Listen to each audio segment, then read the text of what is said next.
Bon, c'est un peu une première pour moi ce matin à Fény, mais j'ai bien étudié et puis on va voir ensemble ce matin qu'est-ce que ce texte nous raconte. Donc le passage qu'on va lire ce matin, il s'inscrit dans le cheminement de Jésus en ligne droite vers la croix.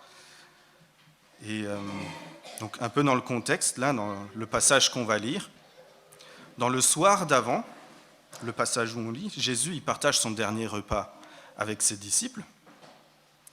Et ensuite, la nuit, ils vont au jardin de Gethsémani, où là, Jésus il a son moment d'angoisse et de prière avec son Père et puis 3 autres disciples, où il prie d'éloigner la coupe, et soit que la coupe s'éloigne ou que la volonté du Père soit faite. Et comme on va le voir, la volonté du Père sera faite, et il ressort de ce moment de prière, prêt et résolu pour aller jusqu'au bout, jusqu'à la croix. Et immédiatement après, il se fait arrêter par la troupe, comme on l'a vu là dans le résumé, et il l'emmène au tribunal. Et donc là, c'est le passage qu'on va lire en Matthieu 26 à partir du verset 57. Donc, je vais lire.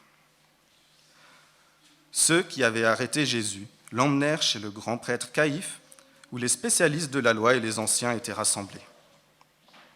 Pierre le suivit de loin jusqu'à la cour du grand prêtre, y entra et s'assit avec les serviteurs pour voir comment cela finirait.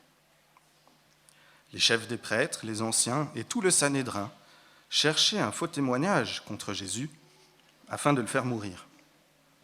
Mais ils n'en trouvèrent pas, quoique beaucoup de faux témoins se soient présentés.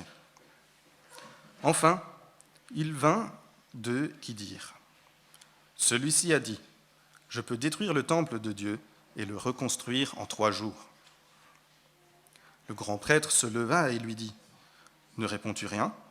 Pourquoi ces hommes témoignent-ils contre toi ?» Mais Jésus gardait le silence. Le grand prêtre, prit la parole et lui dit : « Je t'adjure par le Dieu vivant de nous dire si tu es le Messie, le Fils de Dieu. » Et Jésus lui répondit : « Tu le dis.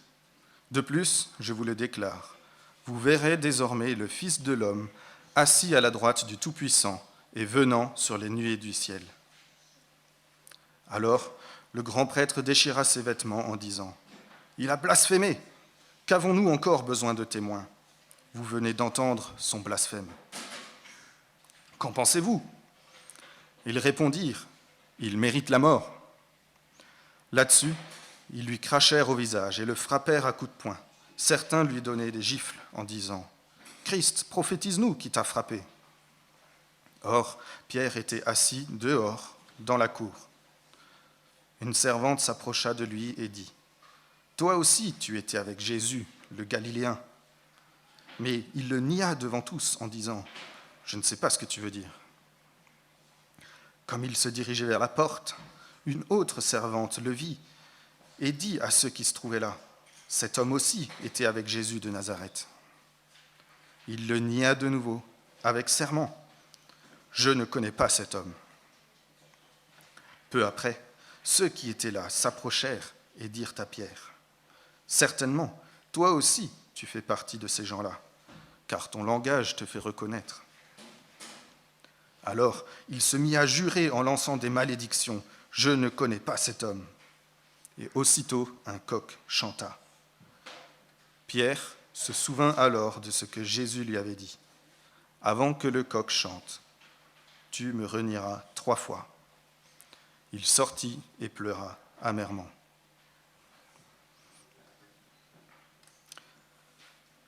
Donc ce matin, on va voir 3 parties.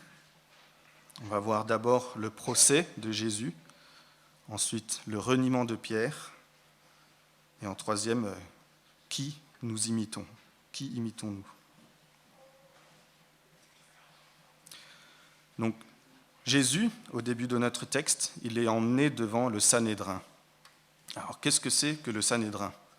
Déjà, Donc le Sanhédrin, c'est une assemblée officielle, et c'est un peu la plus grande instance du pays.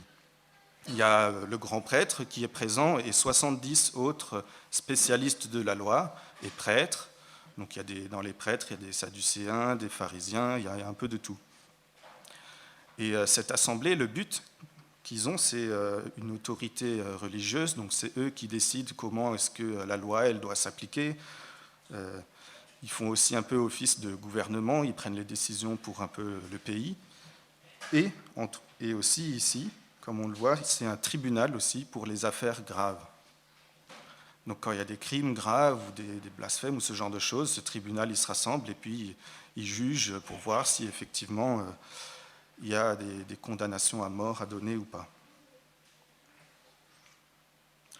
Et donc Jésus, il est arrêté et amené devant ce tribunal qui est un peu la plus grande instance du pays.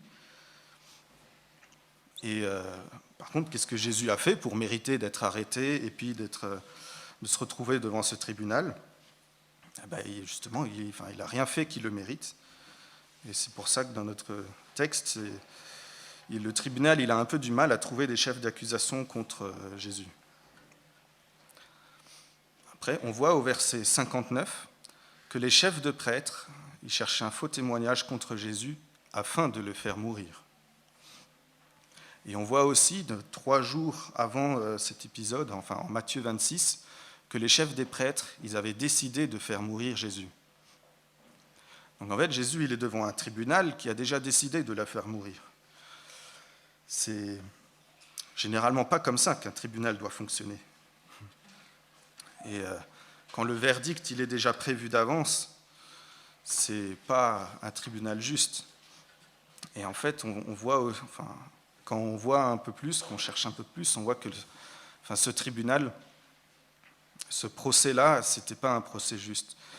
Déjà, Jésus, il a été arrêté sans raison. On ne lui demande pas sa version des faits en premier. On fait tout de suite venir des témoins qui l'accusent de plein de choses. Et en plus, ils se rassemblent en pleine nuit, dans la maison du grand prêtre au lieu du temple en journée. Et puis, il y a plein de choses comme ça qui font que ce n'est pas un procès juste. Et donc, le Sanhédrin, ils essayent de trouver une raison valable pour condamner Jésus à mort, mais ce n'est pas évident, parce que Jésus, il était parfait, il n'a pas fait de faute, quoi. Et donc, ils font venir des témoins, parce que dans un tel procès, il fallait qu'il y ait des témoins, plusieurs témoins, pour pouvoir justifier d'une condamnation à mort. Et comme ils ne trouvent pas de vrais témoins, ils font venir des menteurs, des faux témoins. Donc, une des accusations que l'on peut voir aussi, c'est au verset 61, il y a des témoins qui disent que Jésus aurait dit « Je peux détruire le temple de Dieu et le reconstruire en 3 jours ». Quand on voit ce que Jésus avait vraiment dit, on voit ça en Jean 2, verset 19. Il avait dit « Détruisez ce temple en 3 jours et je le relèverai ». Donc, on voit effectivement qu'il déforme. Dans d'autres passages parallèles, on voit que les faux témoins ils se contredisent et du coup, ils ont du mal à trouver des chefs d'accusation. Et donc, face à toutes ces fausses accusations et ce tribunal un peu injuste, qu'est-ce qu'il fait Jésus ? Est-ce que, face à tous ces vices de procédure, Jésus, il garde le silence. Mais pourquoi est-ce qu'il garde le silence face à toutes ces fausses accusations ? Jésus, il garde le silence, déjà, c'était prophétisé en Ésaïe 53 et au psaume 38.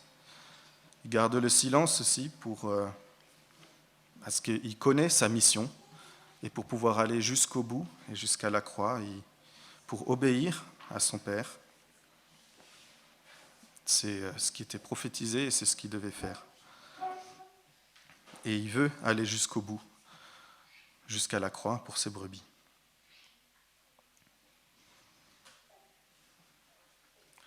Donc face au silence de Jésus, le grand prêtre, il se lève et il pose la question. C'est vraiment la question qui est centrale là. Au verset 63, il demande à Jésus, « Je t'adjure par le Dieu vivant de nous dire si tu es le Messie, le Fils de Dieu. » Et donc là, avec cette formulation officielle, en prenant Dieu à témoin dans un tribunal officiel, Jésus, il est obligé de répondre. Et donc il a 3 choix. Jésus, soit il répond non, non, c'est pas moi le Messie, du coup il serait libre, il pourrait partir, mais son ministère serait fichu aussi, parce qu'il ne pourrait pas aller jusqu'au bout, jusqu'à la croix. Ce serait complètement raté. S'il ne répond pas, même résultat, il enfreindrait la loi qui l'oblige à répondre dans ce tribunal, et son ministère serait fichu aussi aux yeux du monde, aux yeux du peuple et aux yeux de Dieu. Et donc, il n'a que le choix de répondre oui. Et on le voit donc au verset 64, qu'est-ce que répond Jésus ? Jésus y répond, « Tu le dis.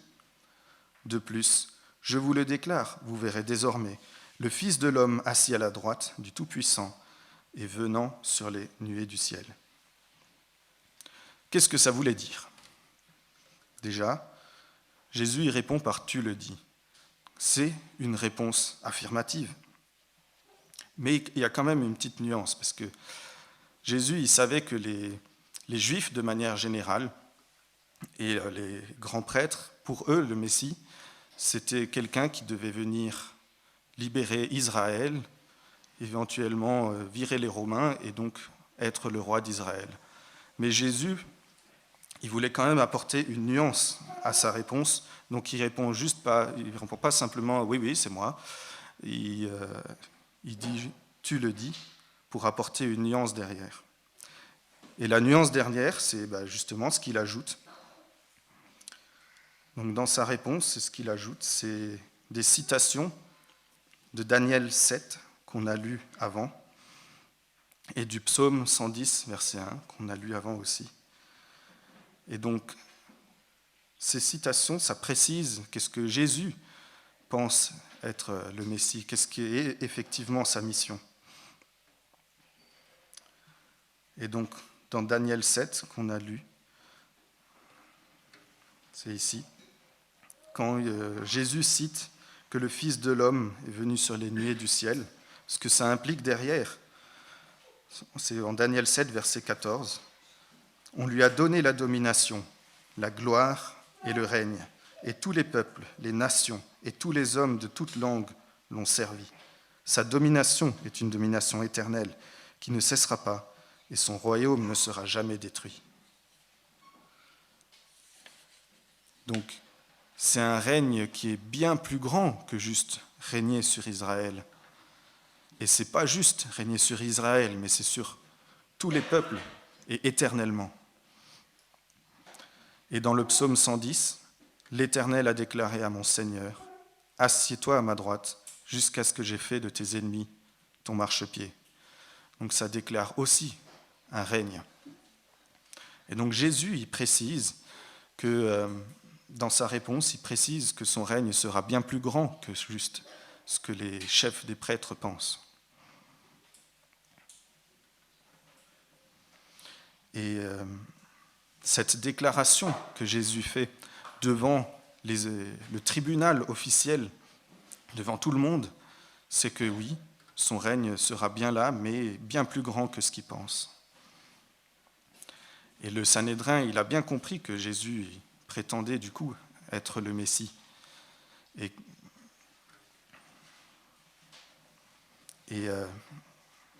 du coup, sur cette déclaration de Jésus, il y a 2 réactions possibles. Soit on est émerveillé à la vue du libérateur et du sauveur du monde, qui régnera ensuite sur le monde entier. Soit, comme le Sanhédrin, il rejette la messianité de Jésus. Parce que pour le Sanhédrin et les chefs d'Israël, ils avaient déjà rejeté Jésus avant et ils voulaient le faire mourir. Et leur idée du Messie n'était pas exactement ce que Jésus était, et ils n'étaient pas d'accord. Et du coup, leur verdict y tombe. blasphème. Jésus se prétend le Fils de Dieu alors qu'il n'est pas le Messie qu'on attend. Et à ce moment-là, tout le monde pète un câble. Vraiment, du magistrat au serviteur, tout le monde agresse Jésus, l'humilie, lui crache dessus et lui donne des gifles. Et Jésus, il ne se défend pas face à tout ça. Et pour les grands prêtres et tous ceux qui sont présents, c'est encore une preuve de plus que ce n'est pas le Messie. Parce qu'un Messie, il se défendrait, quoi. Et Jésus, dans toute cette situation, il est rejeté par le peuple, il est condamné injustement, il est abandonné de ses disciples, Judas qui l'avait trahi en plus, et il est tout seul à cet endroit.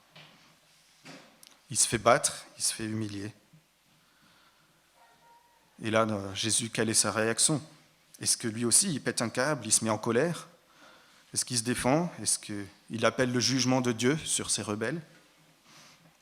Ben non. Il réagit avec humilité, avec calme et obéissance au Père. Face à ce tribunal, à ce moment extrêmement important, Jésus, il confesse de sa bouche qui il est et sa mission. Jésus était prêt à aller jusqu'au bout, à obéir à son Père et aller jusqu'à la croix pour ses brebis, son Église. Et la condamnation à mort qui est tombée sur lui, c'est celle que nous méritions.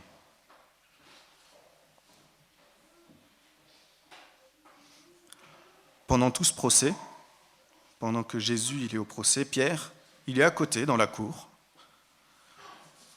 Il n'est pas loin. Et il voit ce qui se passe. Et Pierre, en parallèle, il a aussi un défi qui est similaire à celui de Jésus, mais à plus petite échelle. Pendant que Jésus il affronte le tribunal et qui passe l'épreuve sans céder, il y a Pierre, lui, qui fait face à des gens ordinaires, aux petits serviteurs qui sont à côté.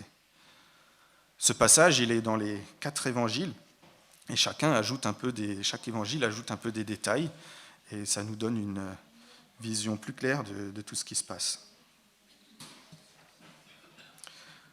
Par 3 occasions, il y a des gens qui sont présents dans la cour, là où il y a Pierre, à côté du procès, et ils confrontent Pierre en lui disant « Mais toi, tu étais avec Jésus ». Et 3 fois, Pierre, il rate lamentablement l'épreuve. Il nie connaître Jésus et être son disciple. La première fois, c'est une jeune fille qui était à côté, qui le dit, tiens, Jésus, il dit, tiens, Pierre, le lobe, c'est où? Toi aussi, tu étais avec Jésus, non? Et puis Pierre, il dit, bon, je ne vois pas de quoi tu parles. Et ça, c'est un reniement. Au lieu d'assurer que non, il était avec Jésus, de rester auprès de lui, il renie. Et c'est un péché dans ce cas-là. La seconde fois, il y a plus de gens, il y a un groupe qui le reconnaît encore une fois. Et cette fois, Pierre, il dit pas juste je vois pas ce que tu veux dire, mais il dit je ne connais pas cet homme avec serment. Donc avec serment, ça veut dire qu'il jure au nom de Dieu qu'il ne connaît pas. Et la 3e fois, il se fait encore reconnaître parce que à cause de son accent, et puis aussi parce que d'autres l'avaient reconnu dans le jardin. 3e fois, c'est un autre groupe. Et là, il renie encore plus fort Jésus en se lançant des malédictions. Du coup, Pierre, il cède à la tentation de renier, et il va dans le péché et il s'enfonce de plus en plus. Chaque reniement est plus grave que le précédent. Et donc, comment un homme qui, en Matthieu 16, que l'on a lu avant, comment un homme qui répond à la question de Jésus, qui vous pensez-vous que je suis, en répondant, tu es le Messie, le Fils du Dieu vivant. Comment un homme qui a reconnu Jésus comme Sauveur et Seigneur, et qui au verset 35, un peu avant notre texte, répond « Même s'il me faut mourir avec toi, je ne te renierai pas ». Comment est-ce qu'il a pu tomber si bas, si facilement ? Souvent, quand des péchés graves font surface publiquement comme ça, ou qu'un scandale éclate, c'est qu'il y avait déjà avant des péchés secrets, ou en tout cas une faiblesse spirituelle. Et on voit qu'il y avait un peu des signes comme ça aussi pour Pierre. Au verset 35, quand Jésus lui dit « Je te le dis, tu vas me renier 3 fois », quelques heures après, Pierre y répond « Non, s'il me faut mourir, je ne te renierai pas ». Il n'a pas cru Jésus. Il n'a pas fait attention à cette mise en garde. Au verset 41, quand Jésus demande de veiller et de prier dans le jardin pour lutter contre la tentation, Pierre y dort. Et après, un peu plus loin aussi, là, quand il suit Jésus dans la cour, il reste loin de Jésus. Donc ça, c'est des choses qui l'ont affaibli spirituellement, de s'éloigner comme ça petit à petit de Jésus. C'est des choses qui nous affaiblissent aussi. Si on résiste à l'enseignement, si on omet de prier et de lire sa parole régulièrement, ça nous affaiblit et ça nous laisse plus vulnérables face à la tentation. Et c'était le cas de Pierre aussi ici. C'est plus dur de compter sur nos propres forces, de ne pas compter sur nos propres forces, mais sur celles de Dieu quand on néglige de rester proche de Dieu. Et donc, au moment où le coq chante, Pierre il se rend compte de son péché. Dans l'évangile de Luc, en parallèle, il nous rapporte que le regard de Pierre et de Jésus se croisent au moment où le coq chante. Pierre, qui était occupé à renier son maître et à se lancer des malédictions sur lui-même pour renier Jésus, et Jésus, qui était en train de se faire accuser injustement, en train de se faire abandonner par ses disciples, et qui menait une épreuve bien plus dure. Et là, leurs regards, ils se croisent. Et donc, la Bible ne le précise pas. Mais j'imagine que dans ce regard de Jésus, ce n'était pas un regard de colère ou de face au rejet de Pierre ou d'amertume, mais plutôt un regard d'amour et de pardon, parce que Jésus savait qu'il allait souffrir pour tous ceux. Il allait aller à la croix pour les péchés de ses brebis. Et il avait aussi dit au verset 32 qu'il les attendrait après en Galilée. Donc il savait qu'il allait aussi souffrir pour Pierre et le pardonner plus tard. Mais pour Pierre, le regard de Jésus, le coq qui chante, ça l'a réveillé.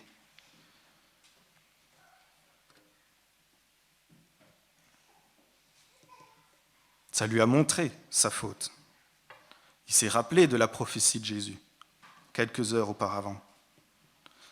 Et face à la révélation de son péché, Pierre, il pleure amèrement. Dans l'évangile de Marc, qui a été dicté par Pierre, donc c'est comme si Pierre y parlait, c'est écrit même, en y réfléchissant, il pleurait. Donc, il n'a pas pleuré qu'une seule fois, probablement. Et le souvenir de sa faute lui arrachait des larmes. Pierre, il a réalisé que son péché, que c'était péché, il a vu son péché pour ce qu'il est, une horreur aux yeux de Dieu. Et ça a engendré en lui de la tristesse face à l'offense faite à Dieu. Et cette tristesse a engendré sa repentance. Et on le voit plus tard, en Jean 21 aussi, quand Jésus le restaure, on verra que Jésus lui aura pardonné. Et Pierre, il ne s'est pas juste dit « bon, tant pis, un péché de plus ou de moins ». Non, il s'est sincèrement repenti. Et on voit aussi plus tard qu'il aura retenu la leçon. En 1 Pierre 5, verset 8, dans une de ses lettres, il dit « Soyez sobres, restez vigilants. Votre adversaire, le diable, rôde comme un lion rugissant, cherchant qui dévorer. » Qu'il aura compris que s'éloigner de Jésus mène à la tentation. Et donc aujourd'hui, qui est-ce que nous sommes ? Est-ce qu'on est comme Jésus, en traversant une épreuve avec calme, assurance, obéissant au Père, proclamant la bonne nouvelle, et humilié, rejeté, abandonné, mais à la fin vainqueur ? Est-ce qu'on est comme un Caïphe qui refuse de voir Christ comme un sauveur et vainqueur parce que ça ne colle pas avec nos idées ? Ou est-ce qu'on est comme un Pierre, fragile et cédant à la tentation dans ce moment-là, mais touché par Christ et triste du péché et repentant ? Si on n'est pas un Caïphe, on est un Pierre. On est aussi capable de chuter et de céder à la tentation et des péchés, que ce soit dans des circonstances défavorables ou bien favorables. Au final, les conséquences, ce sont les mêmes. On peut chercher les circonstances favorables, prier pour lutter contre la tentation, creuser dans la parole, lire la parole régulièrement pour que la grâce de Dieu nous fasse grandir petit à petit, éclaire notre intelligence.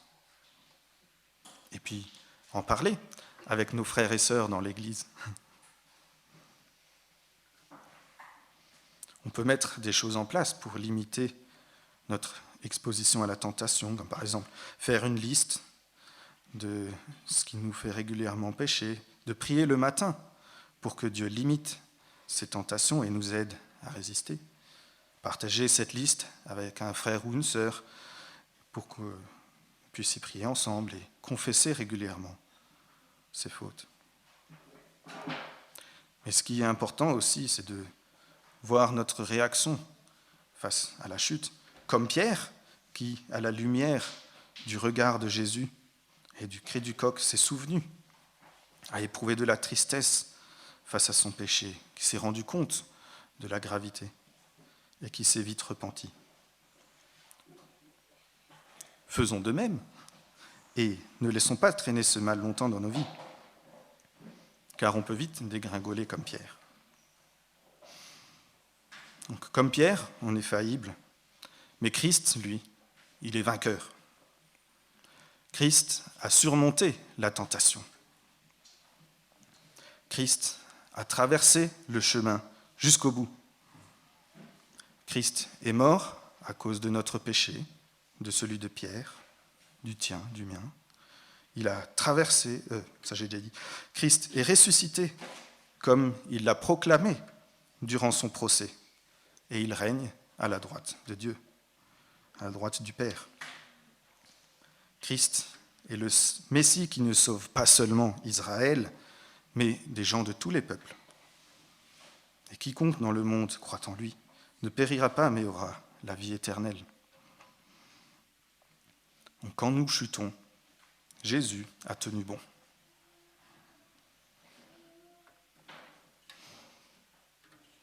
Et je vais prier pour conclure.